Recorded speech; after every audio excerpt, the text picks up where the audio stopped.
ഖബറിന്റെ ഞെരുക്കത്തിൽ നിന്ന് ഒരാൾക്കും രക്ഷപ്പെടാൻ കഴിയില്ല. അങ്ങനെ രക്ഷപ്പെടുമായിരുന്നെങ്കിൽ മഹാനായ സഅദ് ഇബ്നു മുആദ് റളിയല്ലാഹു തആല അൻഹു രക്ഷപ്പെടും.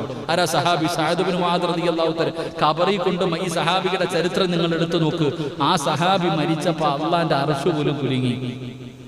സഅദ് ഇബ്നു മുആദ് എന്ന് പറയുന്ന 6-7 വർഷം മുസ്ലിമായി, 50 വർഷമല്ല, ഏകദേശം 31-ാമത്തെയോ 32-ാമത്തെ വയസ്സിലാ മുസ്ലിമായി. 7 കൊല്ലം 6-7 കൊല്ലം മുസ്ലിമായി ജീവിച്ച ഈ സഹാബി മരിച്ചപ്പോ അള്ളാന്റെ അർശ് കുലുങ്ങി, അള്ളാഹുവിന്റെ അർശ് കുലുങ്ങി. ആ സഹാബിയുടെ ജനാസ മലക്കുകളാ ചുമന്നുകൊണ്ട് പോയ പള്ളിപ്പറമ്പിൽ ഖബറിന്റെ അകത്ത് ഇറക്കി വെച്ചപ്പോ മുത്തുനബി സുബ്ഹാനല്ലാഹ് സുബ്ഹാനല്ലാഹ് പറ സഹാബ സുബ്ഹാനല്ലാഹ്, എല്ലാവരും സുബ്ഹാനല്ലാഹ് പറയാ, എല്ലാവരും ദിക്റുകൾ പറയുകയാ. മുത്ത് അത്ഭുതം കാണാതെ പ്രവാചകൻ അങ്ങനെ പറയാറില്ല. സഹാബികൾ ചോദിച്ചപ്പോ പറഞ്ഞു, സഅദ് ഇബ്നു മുആദിന്റെ മയ്യത്ത് ഖബറിൽ ഇറക്കി വെച്ചപ്പോ ഖബർ 2 ഭാഗത്ത് നിന്നും അടുത്തു വന്നു സഹാബ.